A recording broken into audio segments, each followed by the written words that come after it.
오늘 우리는 이 히브리서 2장 14절부터 18절까지 말씀을 본문으로 자유케 되었음에 감사하자라는 제목을 가지고 함께 말씀 나누도록 하겠습니다. 자, 우리가 그 지난주에 우리를 형제와 가족으로 대우해 주시는 우리 예수님의 그 친밀한 삶, 우리가 친밀하게 대해 주시는 우리 예수님에 대해서 함께 이야기를 나눴는데요. 그 관련된 세 가지 이야기 지난주에도 나눴습니다. 첫 번째로 나눴던 이야기가 무엇이었을까요? 네, 그렇습니다. 예수님께서는 지난주 본문을 보니까 고난을 통해서 완전해지셨다라고 말씀을 했습니다. 그리고 그런 예수님을 믿는 우리도 어떻게 된다고 그랬죠? 예수님과 똑같은 과정을 지나게 된다. 그런데 다만 우리는 우리 안에 죄가 있기 때문에 예수님처럼 완전해지는 것은 아니고 무엇만 완전해지는 것이죠? 영만 완전해지는 것이다. 그리고 혼은 완전을 향해 나아가고 있는 중이고 육체는 우리가 결국은 이게 폐기되어야 될, 그래서 새로운 육체를 입어야 되는 그런 상황이다. 그래서 이러한 상태를 알게 되었으면 우리가 감사하자고 그랬죠. 그래서 이걸 모르면 신앙생활을 진짜 전혀 엉뚱하게 성경과는 다르게 신앙생활을 할 수밖에 없는데 우리가 이걸 바르게 알기 때문에 성경대로 신앙생활을 하게 됐음에 감사하자. 그리고 무엇보다 이 모든 일을 이루신 예수님께 감사하자라는 얘기를 첫 번째로 나눴습니다. 자, 그런가 하면 두 번째로 나눴던 말씀이 무엇이었을까요? 예수님의 사랑에 감사하자. 네, 그렇습니다. 예수님께서는 우리가 성령님으로 거듭났다는, 당신도 성령님으로 인해서 죽으셨다가 다시 살아나시고 우리도 성령님으로 거듭났다는 그 사실 하나만으로 우리를 형제라고 부르시고 자매라고 부르시고 한 가족이라고 부르시는데 부끄러워하지 않으십니다. 그걸 실제로 이렇게 인정을 해주시는 것이죠. 그런데 이러한 예수님의 이 놀라운 대우를 우리가 너무 당연시하지 않기 위해서는 어떻게 해야 되느냐, 그 예수님의 놀라운 사랑을 깨닫기 위해서는 나 자신이 얼마나 사실은 형편없는 사람인가를 먼저 깨달아야 된다고 그랬는데, 그거를 알려면 성경을 읽을 때 나 자신이 얼마나 형편없는 사람이라는 걸 알게 되고, 또 성경을 우리가 읽게 될 때 예수님이 나를 얼마나 사랑하시는지를 정말로 진정으로 깨닫게 된다. 그래서 그 중에 한 가지 예를 들었던 것이 성령님의 9가지 열매를 예를 들어서 썼죠. 그 성령님의 9가지 열매만 봐도 예수님이 나를 얼마나 사랑하시는지를 깨달을 수가 있다라는 얘기를 우리 함께 나눴습니다. 그리고 그렇게 사랑을 확신을 해야만 기도에도 응답을 받을 수 있다라는 얘기를 우리가 두 번째로 나눴었죠.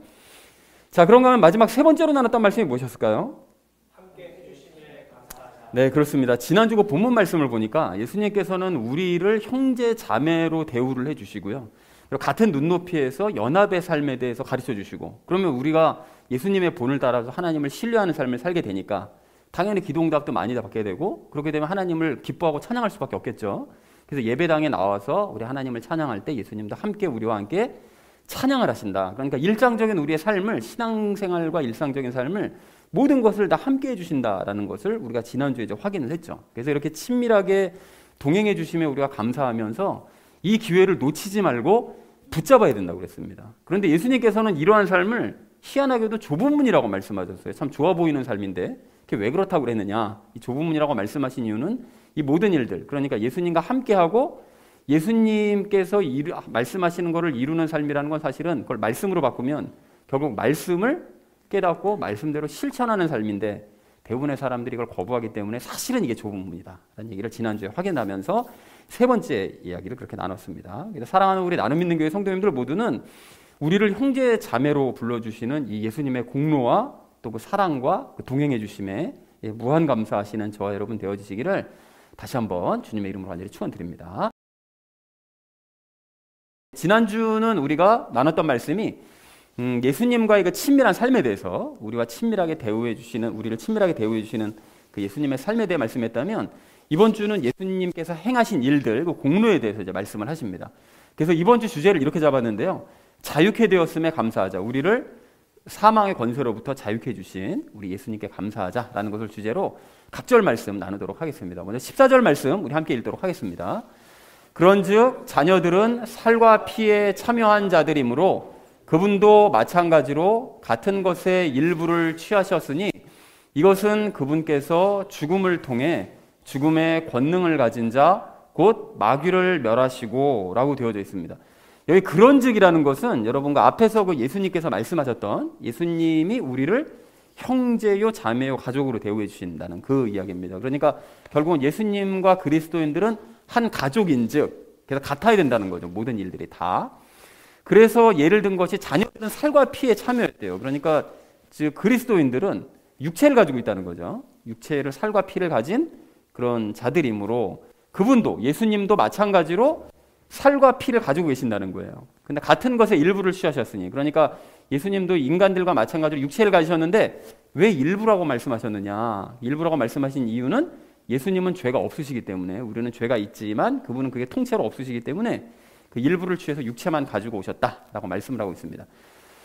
자, 그리고 이것은이라는 것은 예수님께서 육체를 가지신 것은 그분께서 이제 죽음을 통해 죽음의 권능을 가진 마귀를 멸하신다라는 거예요. 근데 여러분 여기 보시면 그 인간들을 대신하여 예수님께서 죽음을 통해, 그러니까 죽으시어서 죽음의 권능을 가졌던 마귀를 멸해버리셨다는 것이죠. 그럼 이게 마귀를 어떻게 멸하셨다는 것이냐?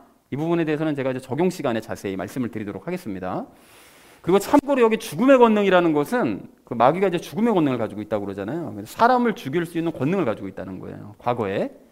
그리고 마귀를 멸하셨다고 되는데, 근데 이게 왜 이런 권능을 가지는지는 잠시 후에 제가 또 말씀드리겠고요. 그리고 마귀를 멸하셨다는 것은 그 마귀 자체를 멸하셨다는 의미가 아닙니다. 그건 아니고 그 마귀의 권능을 멸하셨다는 것이죠. 그리고 마귀는 지금 그 지옥에 집어넣어 두셨거든요. 그러니까 이제 그거는 제가 이것도 잠시 후에 다시 말씀을 드리겠습니다.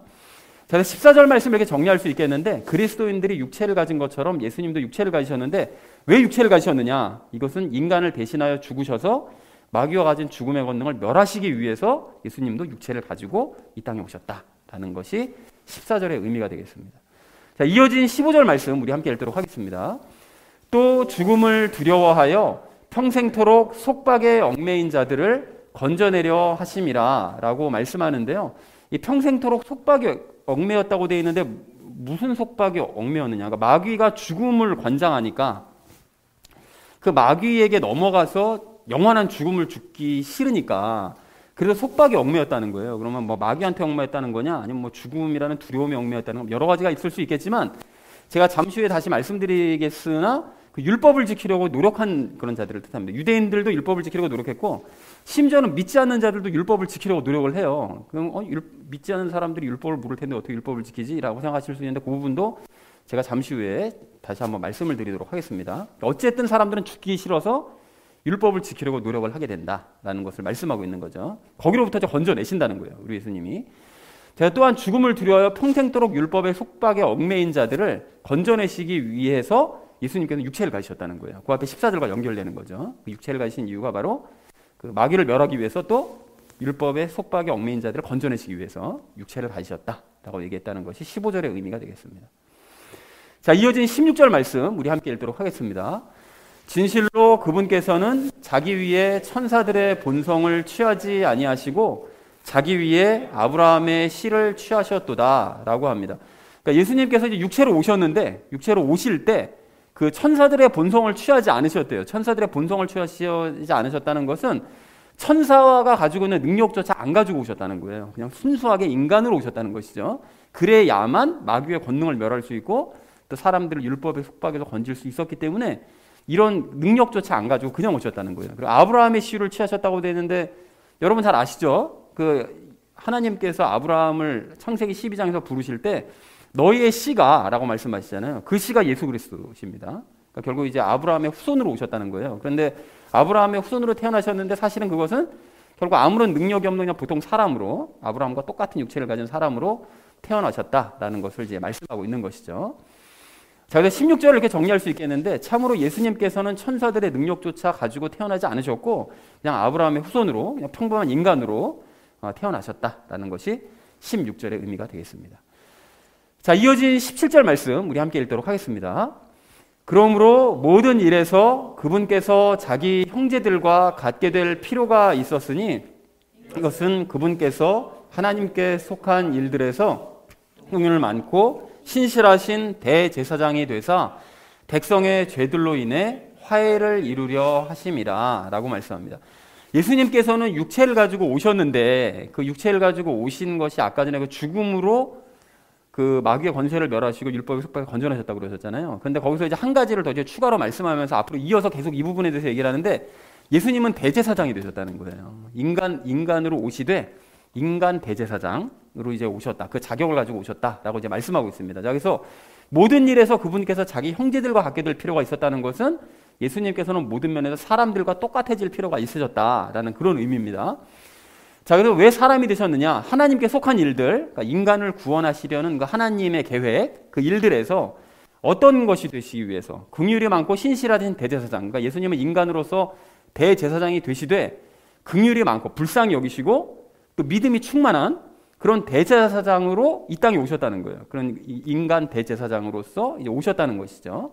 그런데 인간 대제사장과 좀 차이가 있습니다. 무슨 차이가 있는가 하면 대제사장은 하나님과 인간 사이에서 화해를 이루는 존재잖아요. 그러니까 제사를 드림으로써 하나님과 인간 사이에 서로 화해를 이루는, 그래서 서로 용서하고 감사함을 받고 이런 이제 화해를 이루는 존재인데 예수님께서는 완벽한 화해를 이루셨어요. 그러니까 대제사장들은 1년에 딱 한 번 그 대속죄일 때 그 하나님 존전 앞에 나아가거든요. 지성소 안으로. 딱 한 번만 들어갈 수 있었는데 그때도 사실은 짐승의 피로 제사를 드리기 때문에 완벽한 화해를 이룰 수는 없습니다. 매년 반복해야 하는 일이었어요. 근데 예수님께서는 그런 것과 다르게 완벽한 화해를 이루셨다는 거죠. 어떻게 그 일이 가능할 수 있었느냐? 이유가 있죠. 예수님은 대제사장으로서 오셨지만 또 동시에 자기의 몸을 제물로 드려버리신 거예요. 그러니까 다른 짐승의 제물을 잡아서 하나님께 드린 게 아니라 당신 자신을 제물로서 하나님께 올려드리는 그런 대제사장으로 오셨기 때문에 완벽한 화해를 이룰 수 있었다. 그것이 어떻게 완벽한 화해를 이룰 수 있느냐라고 생각하실 수 있는데 하나님의 진노를 누그러뜨리는 거죠. 그러니까 모든 인간을 대신해서 당신 하나님이 정말로 사랑하는 아들 당신이 생명을 하나님께 그냥 드려버린 거예요. 그러니까 얘네들을 죽이지 마시고 심판하지 마시고 제가 심판당한 것으로 만족하십시오. 누그러뜨린 거예요. 하나님의 화를. 그리고 인간들이 그걸 깨달은 인간들은 반성하면서 또 진정으로 감사의 마음을 갖게 하심으로써 서로 화해를 이루는 이런 일을 하셨다는 것이죠. 자, 그래서 17절 의미를 이렇게 정리할 수 있겠는데요. 예수님께서 인간들과 똑같이 되신 이유는 인간들을 구원하는 그 일에서 긍휼 많고 믿음 충만한 대제사장이 되시기 위해서 인간이 되신 것인데 하나님과 인간 사이의 화해를 그래서 이루셨다. 대제사장이자 제물이 되셔서 하나님과 인간 사이의 완벽한 화해를 이루시기 위해서 사람으로 오셨다. 사람과 똑같이 되셨다라고 얘기하신 것이 17절의 의미가 되겠습니다. 자, 마지막 18절 말씀 우리 함께 읽도록 하겠습니다. 그분께서 친히 시험을 받아 고난을 당하셨은즉 시험 받는 자들을 능히 구조하실 수 있느니라 라고 말씀합니다. 여기 시험을 받아서 고난을 당하셨다는 것은 예수님께서는 인간의 육신을 가지고 오셨잖아요. 그리고는 십자가에 달리시기 전에 죄와 연합하셨습니다. 그래서 시험을 받아보셨어요. 그리고 그 죄 때문에 고난도 당해보신 것이죠. 그래서 시험을 받으시고 고난을 그렇게 당하신 것인데 그러니까 시험 받는 자들, 그러니까 우리 같은 그런 죄와 연합해서 살아가는 인간들, 그리고 우리 인간들이 시험 겪고 막 고난 당하고 하는 이 모든 상황들을 다 이해하시는 거죠. 그래서 시험 받는 인간의 마음을 잘 이해하실 수 있고 그들을 불쌍히 여기셔서 건져내실 수 있다라고 이제 말씀을 하고 있습니다. 자, 그래서 18절 말씀을 이렇게 정리할 수 있겠는데요. 예수님께서는 친히 시험을 받아 고난을 당해 보셨기 때문에 시험 받는 자들을 능히 구하실 수 있다라는 것이 18절의 의미가 되겠습니다. 자, 그래서 오늘 본문 말씀을 이렇게 정리해 볼 수 있겠는데요. 그리스도인들처럼 예수님도 육체를 가지셨는데 이것은 죽으심으로써 마귀의 권능을 멸하시고 또 동시에 평생 율법에 속박된 자들을 건지시기 위해서 육체를 가지신 것이었다. 자, 그래서 예수님은 천사의 능력조차 없이 그냥 순수한 인간의 몸을 죽으셔야 되니까요. 그래서 이제 인간의 몸을 가지고 오셨는데 그것은 대제사장이 되셔서 하나님과 인간 간의 완벽한 화해를 이루시기 위함이었다. 그래서 예수님은 친히 시험을 받아서 고난을 당해보셨기 때문에 시험 받는 자들을 능히 구하실 수 있다. 그러니까 예수님께 나와서 하나님과 화해를 이뤄라 라는 것이 오늘 본문의 그 내용이 되겠습니다. 자, 그래서 본문을 좀 더 간단하게 정리해 보자면 요렇게 정리해 볼 수 있을 것 같아요. 그러니까 예수님은 인간들을 대신해서 죽으심으로써 마귀 권능을 멸하셨고요.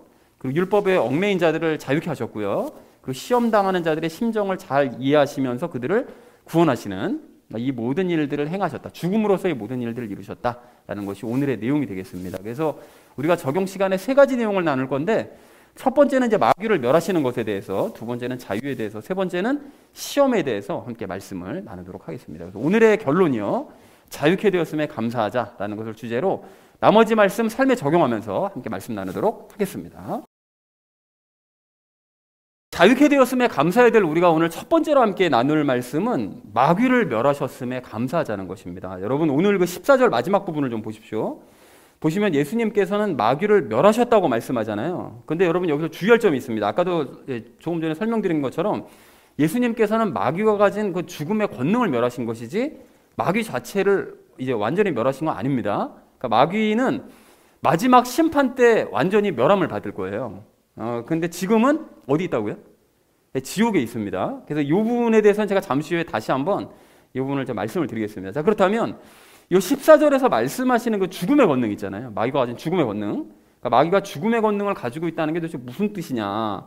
이게 여러분, 그 비유를 하자면 그 마귀는 그 일종의 검사 역할을 한 거예요. 검사 역할. 그래서 그 인간들이 그 저지르는 그 죄를 그 재판장 대신 하나님께 낱낱이 다 고발하고 처벌을 요구하는, 그러니까 죽여야 된다라고 이제 처벌을 요구하는 그런 일을 한 게 사탄이었습니다. 이걸 좀 더 실감이 나도록 우리의 현실과 좀 연결지어서 생각해 보면 이런 건데요. 가령 어떤 이제 악한 검사가 있어가지고 막 무자비하게 압수수색하고 걸핏하면 법원에 영장 신청하고 그리고 죄라고 보기 힘든 그 작은 일들까지 다 그냥 마구마구 기소를 해대는 데다가 심지어 내 곁을 떠나지도 않고 내 곁에 딱 붙어가지고 지속적으로 그런 일을 계속 해나간다. 야, 이러면 이게 사람이 살 수가 없잖아요. 그러니까 이게 이런 악행 자체도 치가 떨리겠지만 늘 감시의 눈길이 내 옆에서 나를 지켜보고 있다는 이 사실 때문에 이게 사는 게 아니었을 거예요. 만약 그렇게 된다면. 그런데 사탄이 바로 그런 식으로 일을 했어요. 구약시대 때 실제로. 그래서 한 사람을 딱 찍으면 그 사람 곁에 붙어서 그 작은 잘못한 부분까지 전부 다 하나님께 낱낱이 다 고발하고 저런 죄인은 죽여야 마땅하다라고 자기가 언론 역할까지 대신한 거예요. 죽여야 된다 저런 인간은. 그리고 심지어 그 사람 곁을 떠나지도 않고 죽을 때까지 그 사람을 괴롭힌 거예요. 죽을 때까지. 그러니 사람에게 어떻게 살겠어요. 그래서 실제로 욥이 그런 일을 당했죠. 그래가지고 거의 죽을 뻔하다가 막 부인까지 너 자살해버리고 차라리 하나님 저주하고 죽어버려라 막 이렇게 얘기할 정도로 삶이 완전히 바닥까지 내려가고 엉망진창이 돼버린 거예요. 그래서 사탄에게 완전히 그렇게 돼서 이제 죽기 직전까지 갔죠. 그러니까 마귀가 가진 권능이 바로 이런 것이었습니다. 즉 사람을 죽음으로 몰아가는 죽음의 권능을 가지고 있었다는 거예요. 그 죄를 딱 걸어가지고 꼼짝 못하게 만드는. 자, 그런데 엎친 데 덮친 격으로 어떤 사람도 이런 마귀로부터 자유로울 수가 없었어요. 왜 그렇습니까? 인간들 모두가 다 죄와 연합해 있는 상태였으니까요. 그래서 털어서 먼지가 안 나는 사람은 한 명도 없었어요. 그 율법을 근거로 죄를 딱 걸면 안 걸릴 사람이 단 한 사람도 없었다는 거예요. 다 걸립니다. 다. 그러니까 사탄에게 찍히기만 하면 그냥 죽는 거예요. 그냥 죽었다고 봐야 되는 거죠.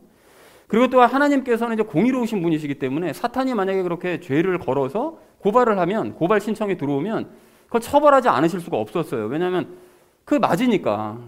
그게 잘못한 건 맞으니까. 그러니까 공의로운 분이시기 때문에 그 사람을 처벌하실 수밖에 없었다는 것입니다. 자, 그런데 이런 상황을 들어보면 정말 이게 상황이 참 암울했잖아요. 구약시대가 이제 암울하고 암담했는데 그런데 이러한 상황을 예수님께서 종식시켜 버리신 거예요. 깨끗하게 끝장내버리셨습니다.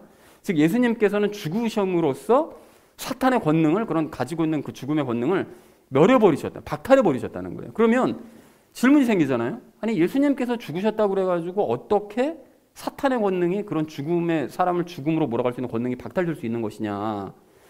여러분, 그래서 지난주 말씀을 기억하셔야 되는데 이 지난주에 예수님께서는 죽으심으로써 완전해지셨다고 그랬잖아요. 그리고 그렇게 예수님께서 죽으심으로써 완전해지신 것을 믿는 사람, 즉 예수님의 죽음과 부활을 믿는 사람은 어떻게 된다고 그랬죠? 예수님과 똑같은 과정을 지나게 된다고 말씀을 드렸죠. 그러니까 즉 예수님을 믿으면 죄가 영에서 분리가 되고, 그리고 영은 죽지만 그 영을 성령님께서 오셔서 다시 살리셔서 연합하셔서 부활시키시는. 그런데 이렇게 뭐 부활하셔서 우리를 성령님께서 오셔가지고 우리랑 연합하고 부활, 이 부분, 살아난 부분은 차치하고 이 죽음에 대해서 여러분 좀 주목을 하셨으면 좋겠는데, 우리가 그 사탄의 고발 때문에 늘 자유로울 수가 없었거든요. 과거에 우리가 구약시대에 태어났다면 자유로울 수가 없었고, 실제로 사탄이 이제 고발을, 나를 딱 찍어가지고 고발을 하면 난 죽을 수밖에 없었는데, 그랬던 내가 예수님을 믿음으로 말미암아 영이 죽잖아요. 예수님을 믿으면. 영이 죽으면 엄청난 반전이 일어납니다. 그 순간. 내가 죽으면 어떻게 되는 거죠? 공소권이 없어지죠.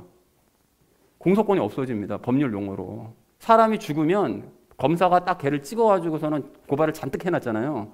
근데 그 고발을 당한 그 피고가 죽어버리면, 형사재판에서 죽어버리면 더 이상 그 사람에 대해서 죄를 걸 수가 없어요. 처벌할 수가 없다고요. 그걸 사건은 종결이 되는, 끝나버리는 거죠. 공소권이 없어지는 거예요. 그러니까 고발당한 내가 죽으면 사탄의 고발은 더 이상 의미가 없어지고, 나의 잘못에 대한 사탄의 고발 건수가 아무리 많다고 할지라도 그 고발 건수는 그냥 다 사건은 종결이 돼버리는 거예요. 아무 의미가 없어지는 거죠. 그러니까 이런 식으로 사탄은 예수님을 믿는 자들에 대해서 더 이상 고발을 할 수가 없게 된 거예요. 그러니까 자기가 할 일이 없어져 버리게 되는 것이죠. 물론 예수님을 믿지 않는 사람들이 여전히 세상에는 많이 존재를 하니까, 그러니까 사탄은 그들을 상대로 계속해서 검사 노릇을 할 수 있었는데도 여기서 하나님께서 특단의 조치를 내리세요. 그러니까 그동안 사탄이 자기 능력을 넘어서 월권을 많이 행사를 해왔었기 때문에 하나님께서는 예수님의 죽음을 계기로 사탄의 검사직을 아예 박탈을 해버리셨습니다. 그리고는 지옥으로 쳐넣어버리신 거예요. 그러니까 검사직을 잃고 감옥으로 들어가 버린 거예요, 사탄이. 그러니까 이런 얘기를 들을 때 사탄은 지금도 뭐 이 땅에서 활동하고 있는 거 아닌가요? 뭐 이렇게 생각하는 사람들이 많은데, 그거는 사탄의 졸개들이 지금 활동을 하고 있는 것이고, 사탄은 지금 지옥에 있는 게 맞습니다. 여러분, 이걸 제가 증명을 해드릴 수도 있거든요. 여러분 생각해 보세요. 예수님의 십자가 사건 이후로 구약시대와 신약시대가 완전히 달라진 점이 여러 가지가 있지만 크게 달라진 점 중에 하나가 뭐냐면, 잘못을 저지르는 사람들이 더 이상 하나님께 처벌을 안 받아요. 그죠? 과거에 구약시대 때는 잘못을 하면 어떻게 됐습니까? 하나님께서 하늘에서 막 불도 내리시고 막 그냥 바로 죽여버리시기도 하시고 막 전염병 퍼뜨리시고 이런 일이 막 있었었잖아요. 근데 지금은 그런 잘못을 저질러도 곧바로 하나님께서 벌을 안 하신다는 거예요. 그래서 악인들이 막 득세하고 살고 하는 것이 이렇게 보이잖아요. 이게 왜 그럴까요? 이게 왜 그렇습니까? 사람들의 죄를 고발하던 사탄이 검사직을 잃고 지옥에 가 있기 때문에 그런 거예요. 고발할 사람이 없는 거예요. 그러니까 하나님께 들어오는 고발 건수가 없기 때문에 하나님께서도 벌을 내리실 않으시는 거예요. 고발 건수 들어오는 게 없으니까 처벌할 게 없으신 거죠. 그래서 죄를 지어도 잘못을 해도 처벌을 안 받는 거예요. 그게 사탄이 지금 지옥에 있다는 결정적인 증거라는 거예요. 물론 하나님께서는 공의로우시기 때문에 악인의 죄도 처벌을 당연히 하셔야죠. 근데 하셔야 되는데 그건 이제 마지막 심판 때 한꺼번에 처벌하시려고 유예해 두시는 거예요. 유예. 그리고 또한 하나님께서는 이제 더 이상 행위가 아닌 믿는 자들을 구원하기로 결정을 내려버리셨어요. 이건 뭐 태초부터 결정해 두셨던 건데 그걸 이제 실천에 옮기신 거죠. 예수님 이후로 이제 그렇게 하셨기 때문에 죄를 짓는 사람들로 하여금 믿을 수 있는 기회를 계속 주세요. 주시는데 만약에 그 사람이 끝까지 안 믿는다, 이렇게 되면 마지막 심판 때 그동안 잘못했던 모든 잘못들을 누적해서 한꺼번에 그 죄에 대한 처벌을 그날 한꺼번에 다 해버리시는 것이죠. 어떤 내용인지 이해가 되시죠? 그래서 어쨌든 이러한 이유로 사탄은 권능을 잃었고요. 우리는 예수님과 함께 죽었기 때문에 치러야 할 죄값이 완전히 사라졌습니다.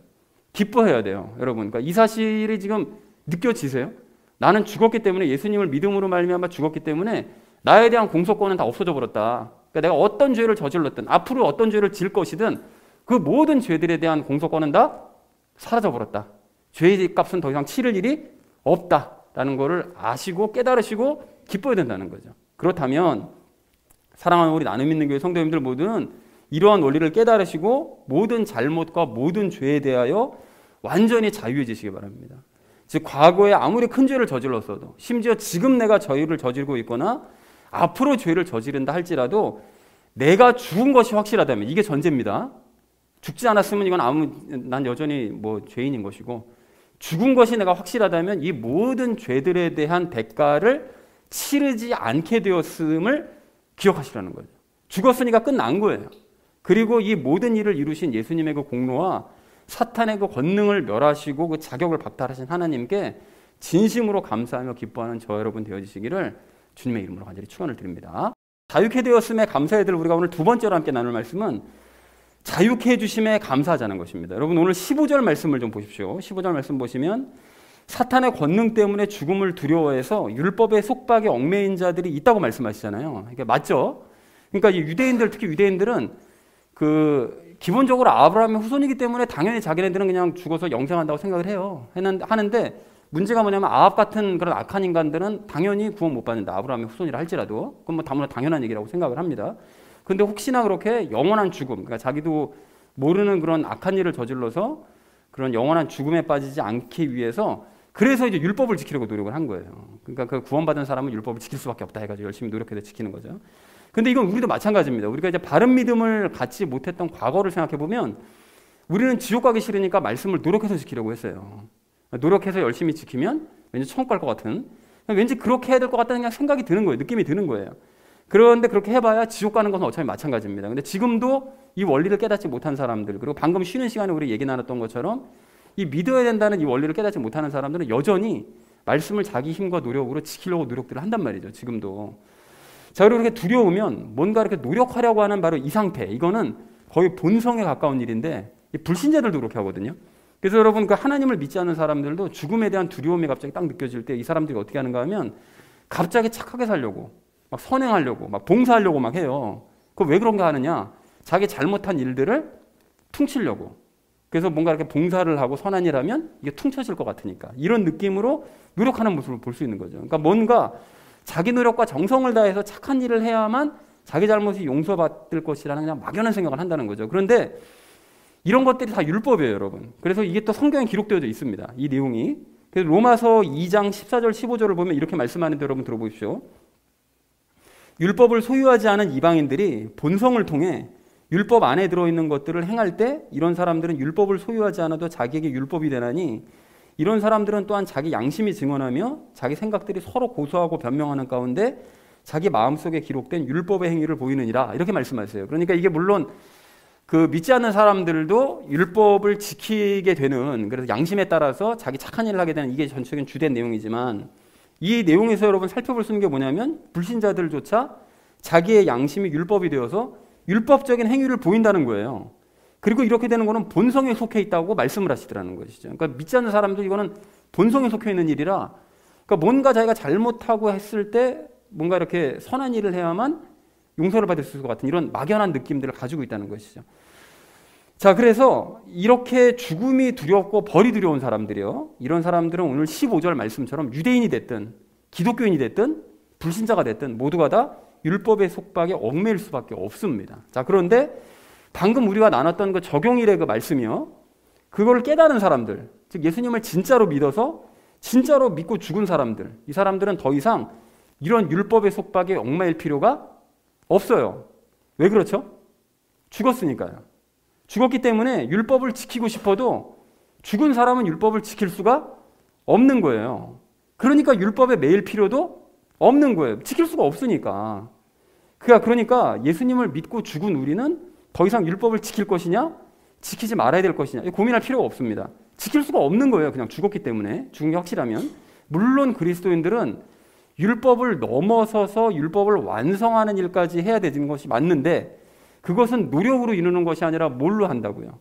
믿음으로 되어지는 거예요.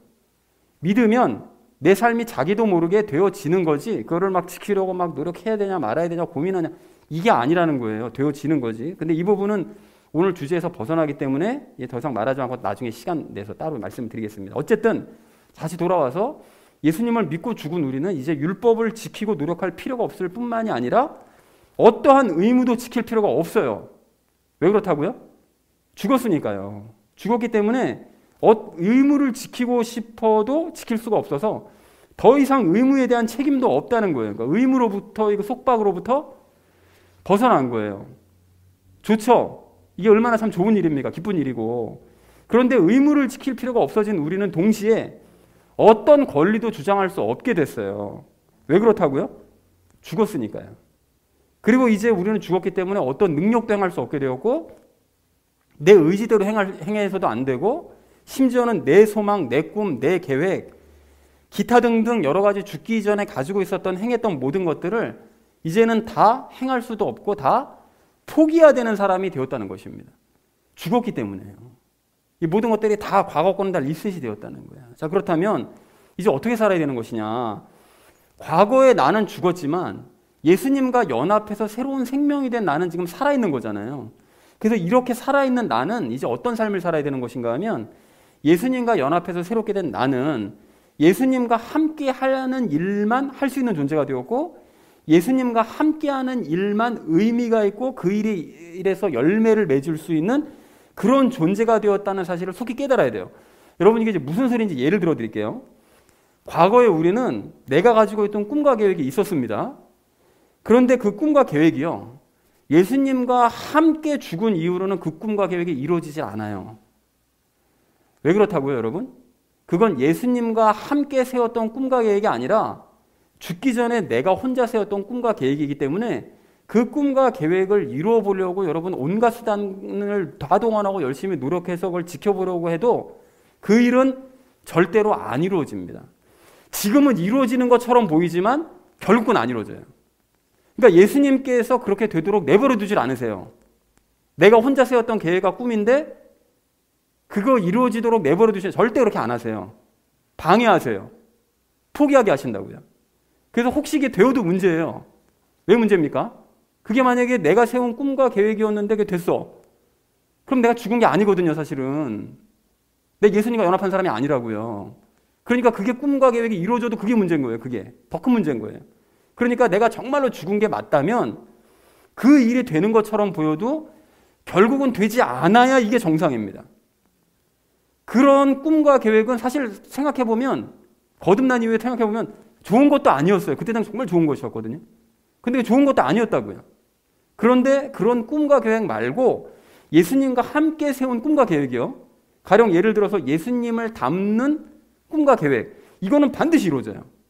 그러니까 비록 그게 이루는데 시간이 오래 걸리고 더딜지는 모르겠지만 그럼에도 불구하고 그런 꿈과 계획들은, 예수님과 함께 세운 꿈과 계획들은 반드시 이루어진다는 거죠. 그런 사람으로 우리는 변한 존재예요.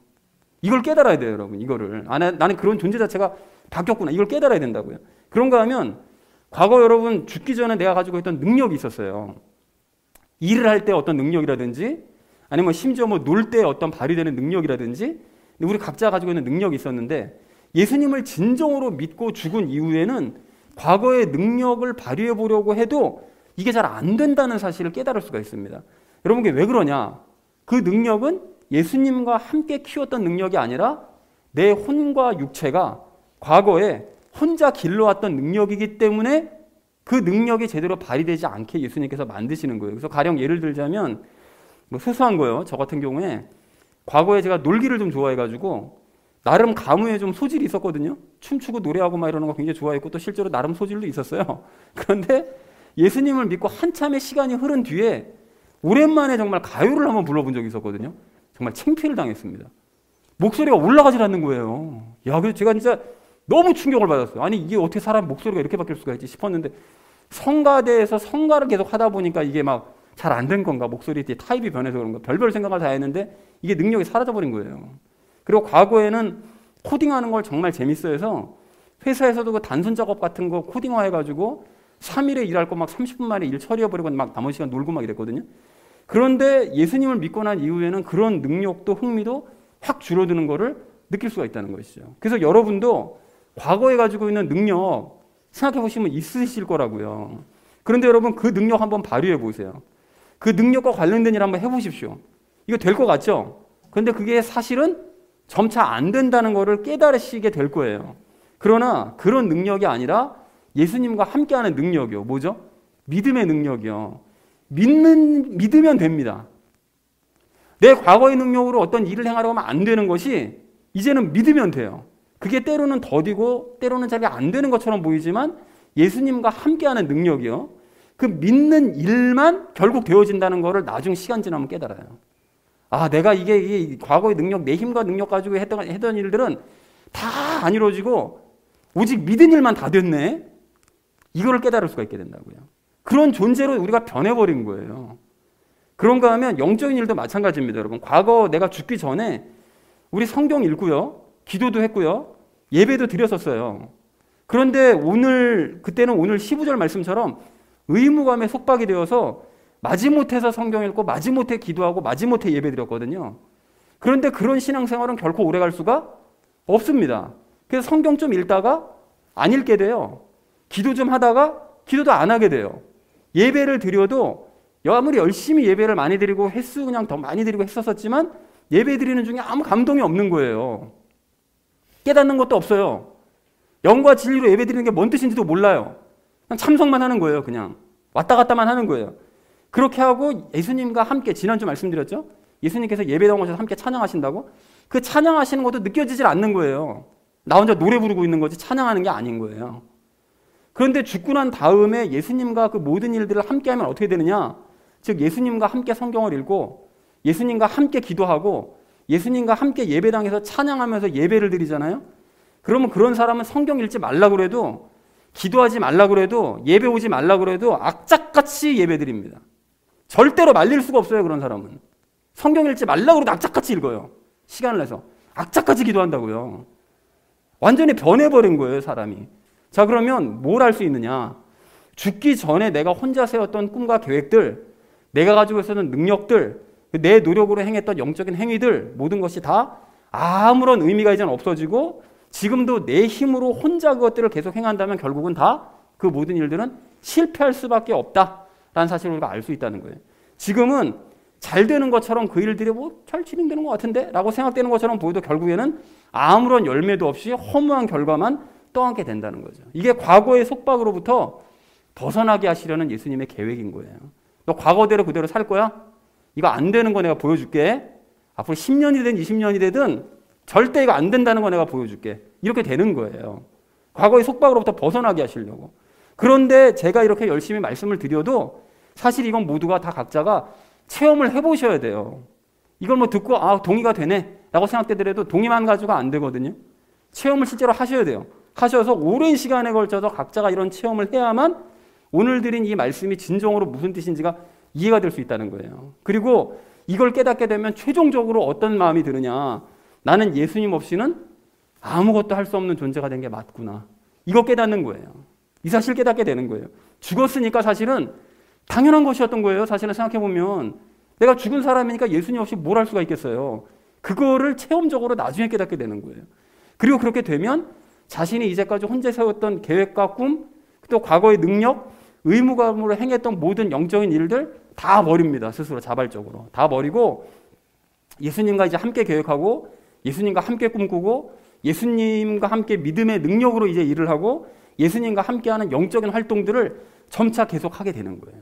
이것이 바로 죽었다가 살아난 사람의 진짜 모습이고 참된 그리스도인의 모습이라는 거죠. 그런데 여기서 마지막으로 정말 중요한 거예요.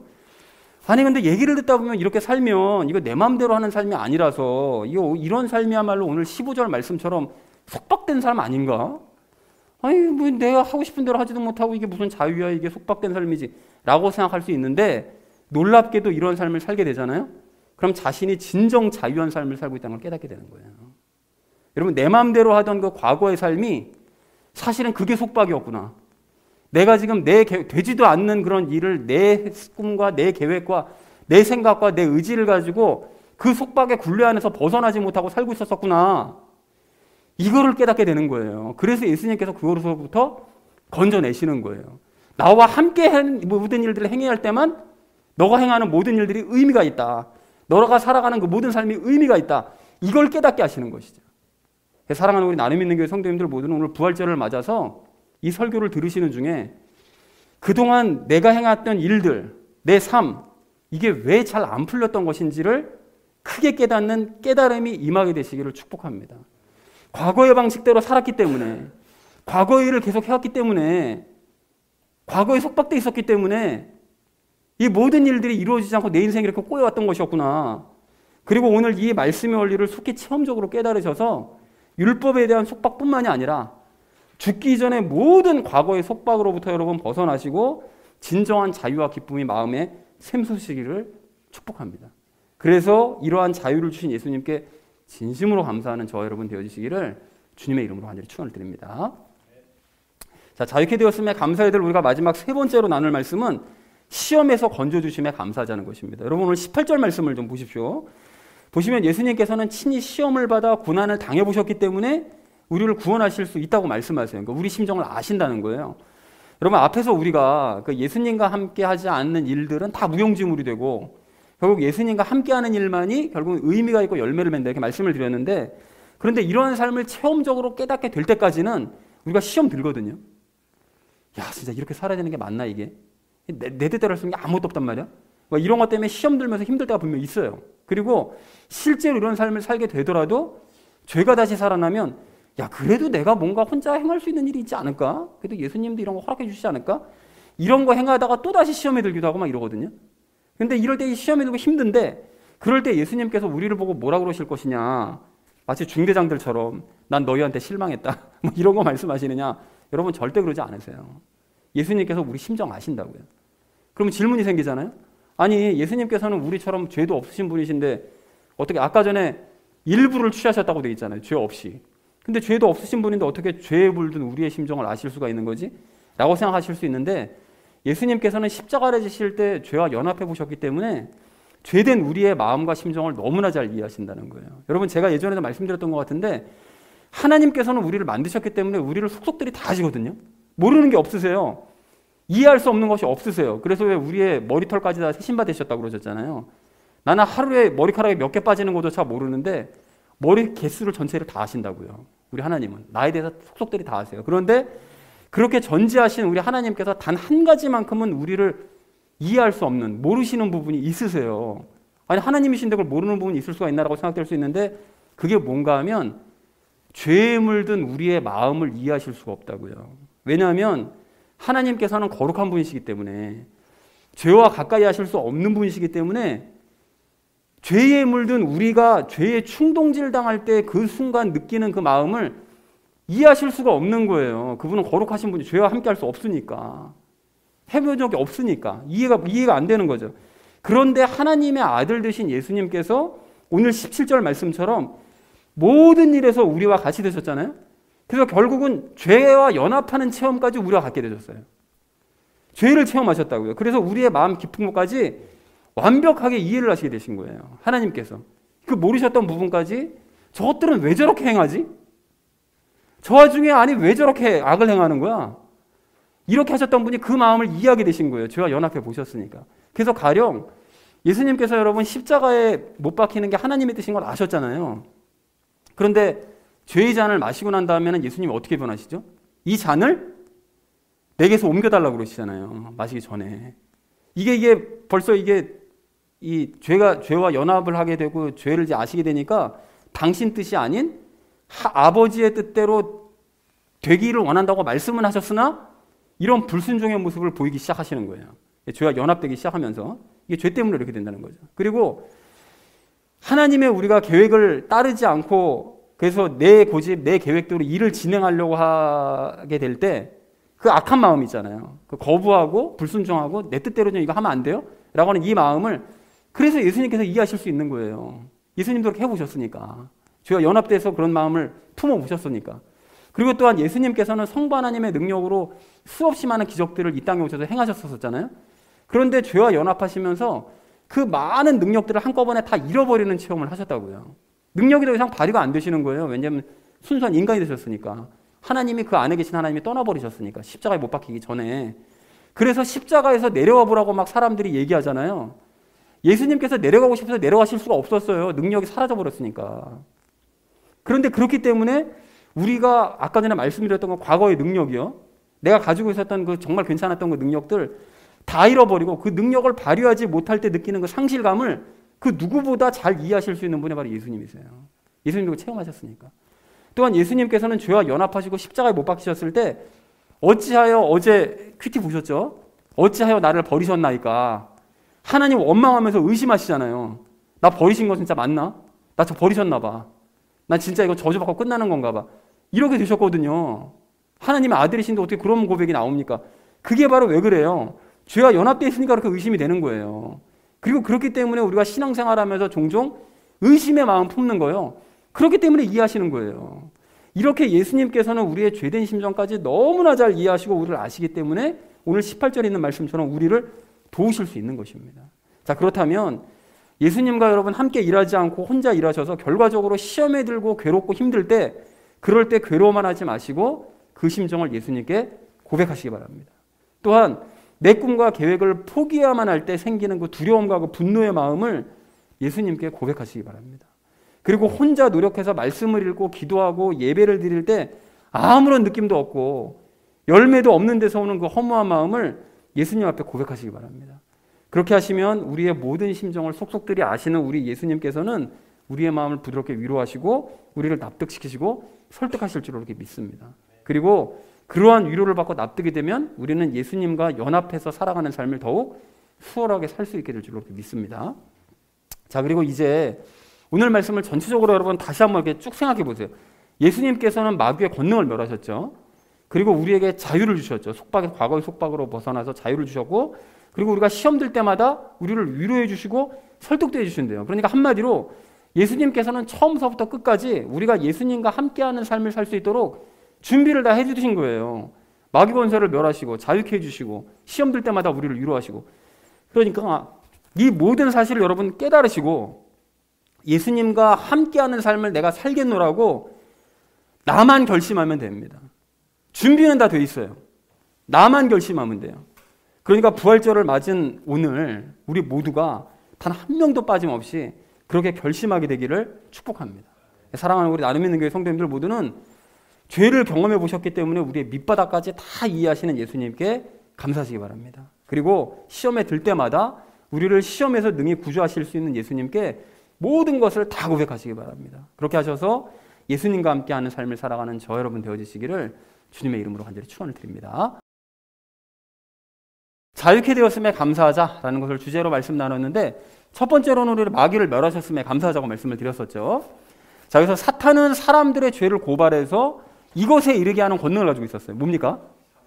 죽음, 사망에 이르게 하는, 죽음에 이르게 하는 권능을 가지고 있었다. 그리고 예수님께서는 이렇게 하심으로써 사탄의 권능을 멸하셨대요. 어떻게 하심으로써? 죽으심으로써 사탄의 권능을 멸하셨죠. 즉 예수님을 믿는 자들을 이렇게 죽으셔서 그거를 믿는 사람들을 같이 죽게 하심으로써 사탄의 무엇을 무의미하게 만드셨다고요? 사탄의 고발을 그것을 무의미하게, 그 고소 사건을 다 무의미하게 만드신 거죠. 그리고 하나님께서는 사탄의 할 일을 빼앗으셨고 월권을 행했던 그 사탄을 어디 가두셨다고요? 지옥에 가두셨다라고 이제 말을 했었죠. 자, 그렇다면 과거의 잘못과 죄의 열매로부터 진정 우리가 어떻게 됩니까? 진정 자유해져야 된다. 자유하자라고 말씀을 드렸습니다. 우리는 더 이상 치를 죄값이 없어요. 죽었으니까 끝났습니다. 이제 법정에서의 모든 그 억압과 우리의 속박은 끝난 거예요. 자유해진 겁니다. 자, 그리고 두 번째로 우리 나눴던 이야기가 자유케 해주심에 감사하자라고 했었죠. 불신자, 유대인, 그리스도인을 막론하고 잘못을 저지르면 무엇에 매인다고요? 아까 전에? 속박에 매인다고, 율법에 매인다고 했었죠. 율법에 매인다.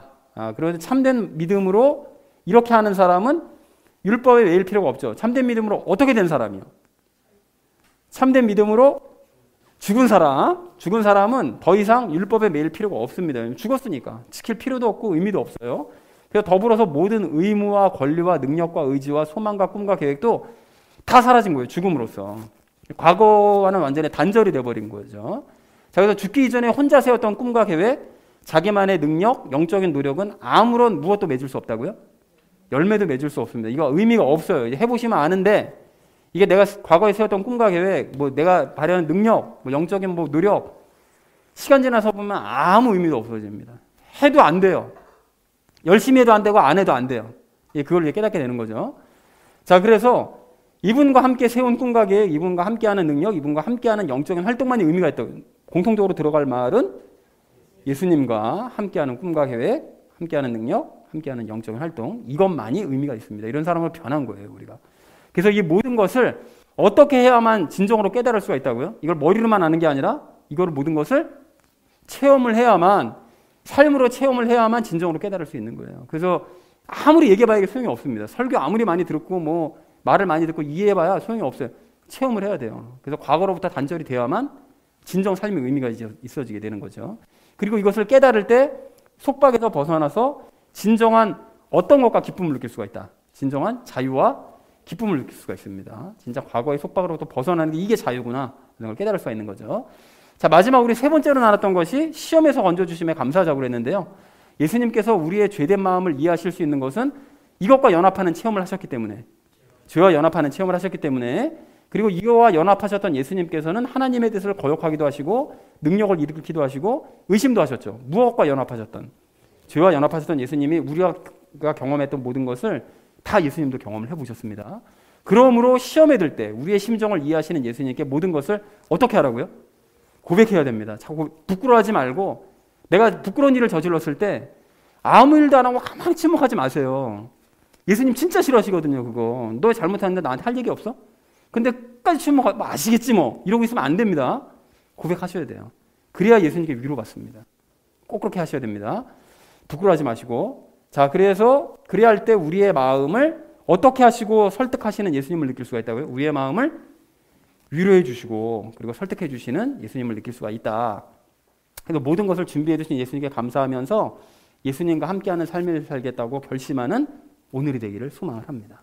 사랑하는 우리 나눔 있는 교회 성도님들 모두는 마귀의 권능을 멸하시고 모든 속박으로부터 우리를 자유케 해주시고 시험 받는 우리를 능히 건져내시고 또 이해해 주시는 우리 예수님께 감사하는, 그래서 예수님과 함께하는 삶을 시작하는 저 여러분 되어주시기를 주님의 이름으로 간절히 축원을 드립니다.